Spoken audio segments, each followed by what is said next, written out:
Hey guys, how's it going? I got the CMF Phone 1 by nothing. I'm actually really excited about this. I usually cover tech that's more on the higher end of things, but the reason why I'm interested in this is I'm curious to see how nothing's able to get the job done at only $200. So I've used low budget phones in the past and they were just borderline unusable. So the thing is, this particular phone is more important than maybe a lot of people are letting on. This is going to be good for the Android ecosystem because maybe someone who's buying their first phone, like let's just say you're in high school or you're in college, you just are right out of college and you're not really making any money yet. Something like this could be a great first phone for you. So usually what happens is a lot of people buy budget Android phones because it's all they can afford, and they usually have a terrible experience.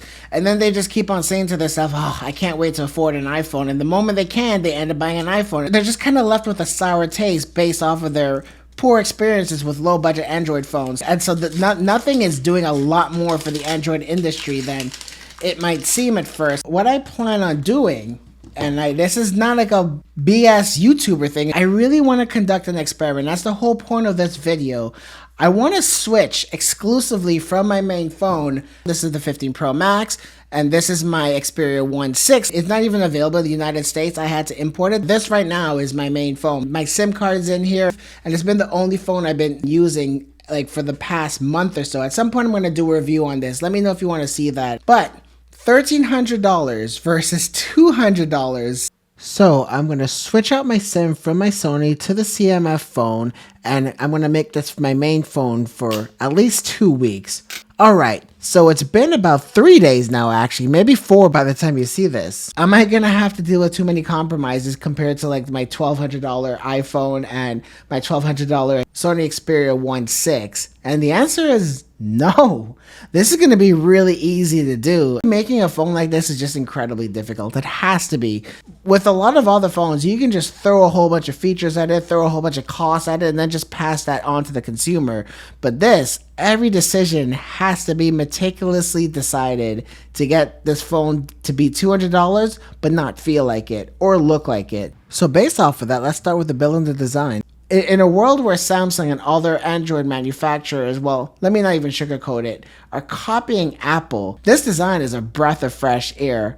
I love the angular look. I mean, so one thing that the industry seemed to settle on is having a flat back. You're not really seeing much phones where it's a bit curved. To me, that always made it a little bit easier to grip onto, but you know, it is what it is. But having these exposed screws is a nice way to introduce a little bit of metal to a plastic design and make it look and feel a little bit more premium. But even though this is a plastic design, it doesn't feel like it. You know what it reminds me? It reminds me of the Pixel 5 that came out a long time ago. So even though that had a metal body, it was painted in this coating and it gave it a very similar feel. So this back does have some texture to it and it does feel plasticky, but there's absolutely no creaking, no flexing of any type. It's really tight tolerances in terms of the manufacturing. You are getting metal on the buttons, both of them, and even the camera bump. So the choice of materials are well thought out, especially with them trying to keep the price down. One area where they did have to cut some costs though are these bezels, and they are big, and especially when you compare it to the iPhone, and it's not symmetrical from the top and the bottom. I think that might have been a cost that's just way too high that they weren't able to achieve. So I mean, in terms of the build and the design, that's my only knock against it. Yeah, so since we're looking at the front of the screen now, we might as well just talk about the display. And this is another thing. All three of these have pretty much equivalent displays. The Sony Xperia 1.6 has a 1080p panel. Last year it had a 4K panel. A lot of people are upset about that, but at a screen this size, once you're close to 400 ppi, you're not able to tell the difference. The CMF phone, it has a 395 ppi display. Apple would be able to coin both of these displays Retina displays, so don't be hung up on 1080p screens. And another thing that I was really expecting that I was going to be actually concerned about, and especially because not only do I guess I'm a creator now because I make these videos, but I've always been very passionate about having accurate colors. And to my surprise, this is factory calibrated. The colors look identical across all three screens. iPhone and Sony calibrate their displays at the factory, and the fact that the white balance, the skin tones, everything looks almost identical. Maybe, I mean, if I was going to nitpick, maybe there's a tint of magenta on the CMF phone, but normal people will not notice that. I'm just a freak when it comes to color accuracy, but that's something I did not think that they would be able to do at $200, was get a factory calibrated display. And the fact that this happens to be a Super AMOLED display, overall the color fidelity is incredibly good too. Unfortunately, I don't have a way of measuring mobile displays the way I do with my laptops, but it has to be hitting DCI-P3. At least it really does look like it. And HDR video looks fantastic too. But before, Super AMOLED panels were Samsung's branded, so maybe this might be a previous generation screen. But I mean, I don't know, because it's able to get bright. It's in normal viewing conditions, it's getting 700 nits, which is actually close to identical to what the iPhone gets indoors. And even outdoors, and this is summer right now in South Florida, it was getting just as bright as the iPhone, and I didn't notice it dimming in normal conditions, like if the phone starts to overheat, etc. So man, really impressed. You're getting a really fast touch sampling rate, 240 Hz, which is in line with most other flagships out there, so it does move really zippy. And another thing that they actually worked on too, and nothing even advertised this on the website, is the flicker or the PWM dimming. It flickers at 960 Hz, and I would say most people will not be fatigued by that. So, and I mean, I tested it on my camera. Unless you're in lower brightness, and you do see a lot more flicker when the screen dims, but if you're sensitive to PWM flicker, I think you might be okay with this. One thing I will say though, and this is where some of the cost cutting is, there isn't an oleophobic coating on this display, so just using it one day, it's got a lot of fingerprints and smudges, but thankfully the screen is bright enough to where once the screen is on, it overcomes it all. Since I'm on the subject of cost cutting, let's talk about the processor in this. Overall, in most situations, you won't even realize that you're using not a flagship chip, but it does pop up occasionally. There are times where it seems like the phone is very zippy, but then something will trip it up and it'll take a while to initiate.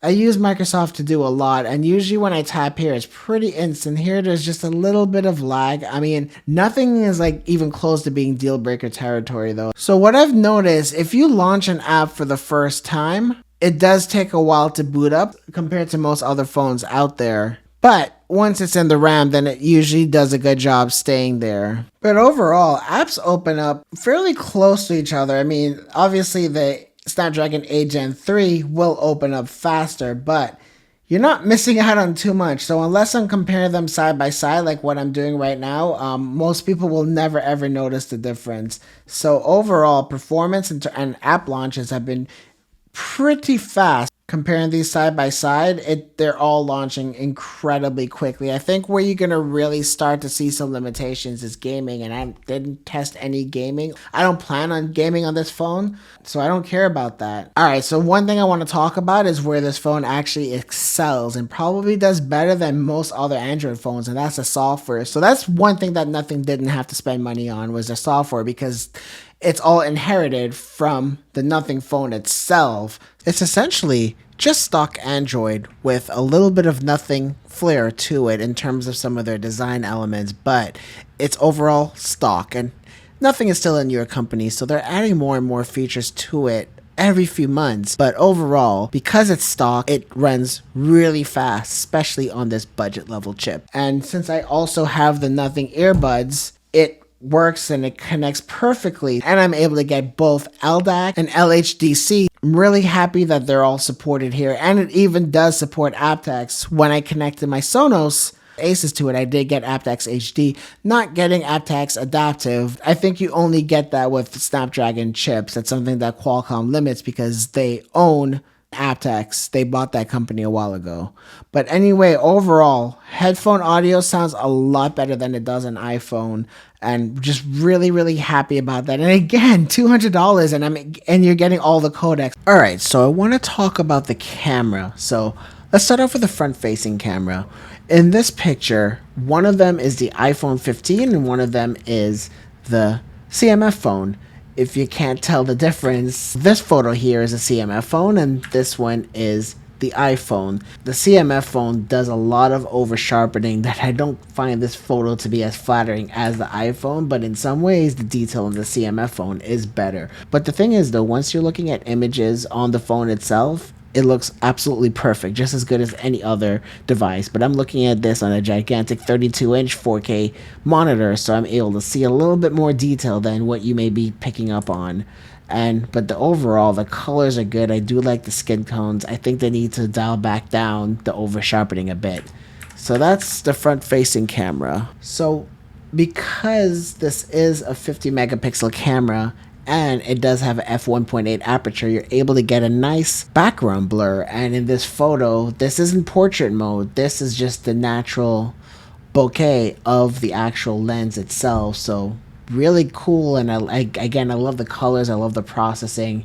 There are limitations of the sensor though that you start to see only again if you're looking at it on a larger monitor. But on the phone and even on an iPad, these images look great.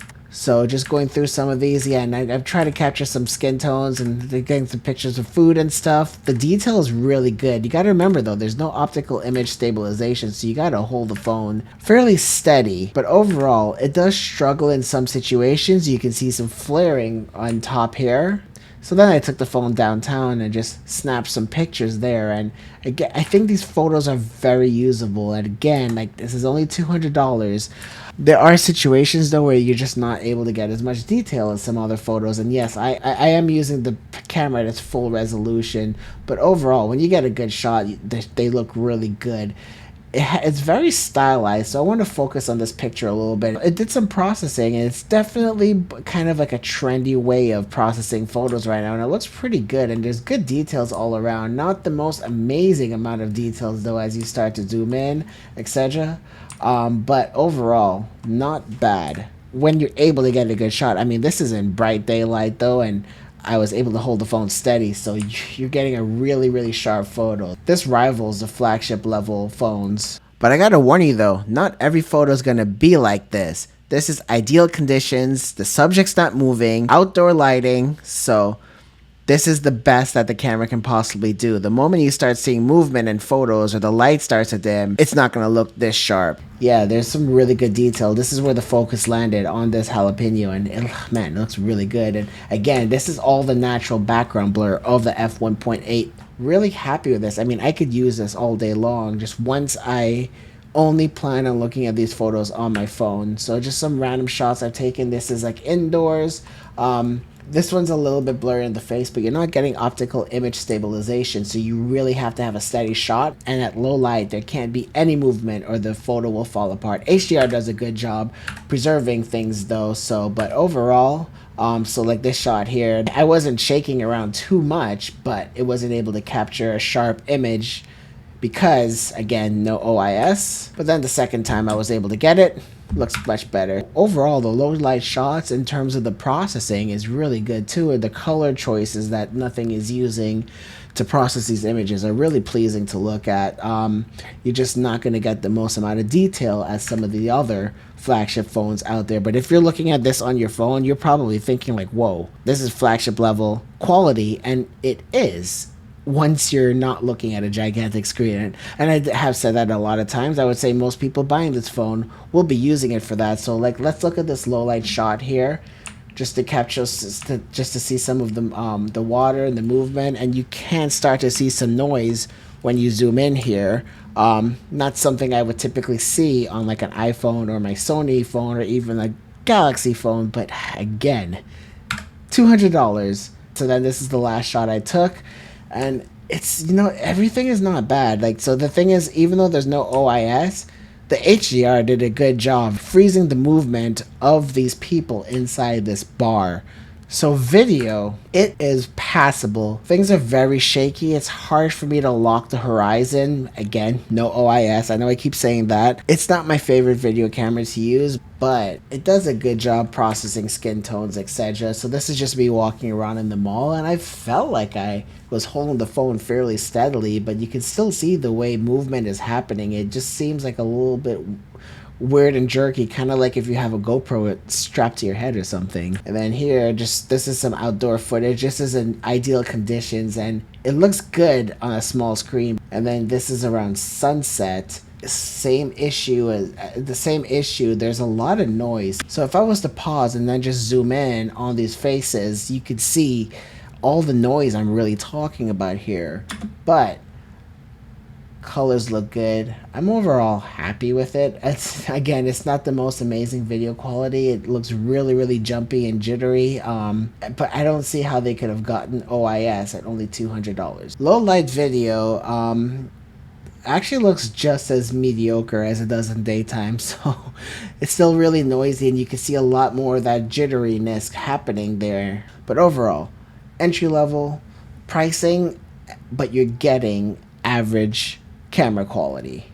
Alright, last but not least is the battery. So that day when I went out for dinner and a few drinks, I got 11 hours and 36 minutes, but on a good day, I am getting a full day's worth of battery and I'm ending the day at like 30%. So just as good as the flagship level phones. So I mean, that's where they should have focused all of their attention to, was the battery, and they did that. But all right, that's gonna do it for this video, guys. There's so much I spoke about in this video, but it's just too long, so I had to cut a lot of it out. So subscribe, and I'll come back with a review of this phone after like another week and a half after I've had more time with it. But so far, I don't think I'm gonna have any problems with this challenge in terms of using this phone as my only phone until the Z Fold 6 comes out in like another week or so. All right, thanks guys. I'll see you in the next one.